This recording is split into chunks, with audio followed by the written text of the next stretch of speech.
검은 연기가 하늘 높이 치솟습니다. 24일 광양제철소 제1고로에서 폭발 사고가 난 뒤 인근에서 찍은 영상입니다. 이 사고로 포스코 직원 1명과 협력업체 직원 2명 등 작업자 3명이 숨졌습니다.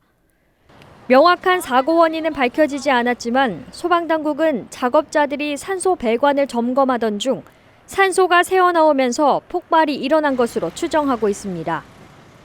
광양제철소의 이 같은 중대재해는 한두 번 일이 아닙니다.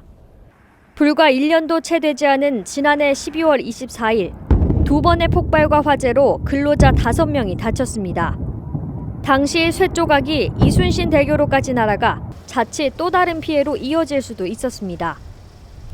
그해 7월 1일에는 변전소 차단기 수리 작업 중에 정전이 발생하고 제1코크스 공장 안전 밸브가 열리면서 1시간 동안 불꽃과 연기가 하늘로 치솟기도 했습니다.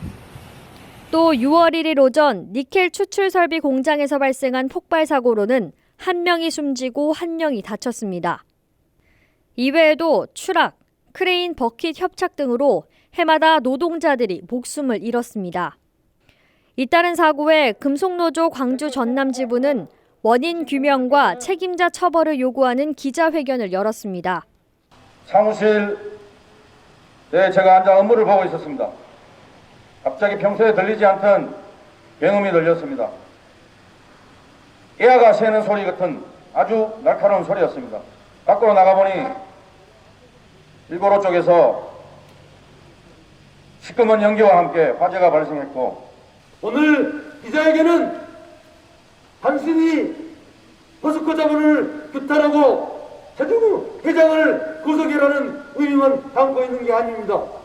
모든 노동자에게 죽지 않고 일할 권리를 가져갈 수 있도록 하는 상황을 만들어내는 첫걸음을 내딛는 상황으로 만들어낼 것입니다.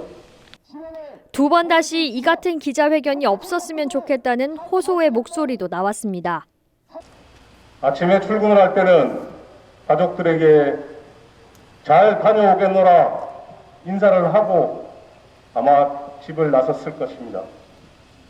하지만 이 3명의 노동자는 집으로 돌아가지 못하고 현장에서 사망하고 말았습니다.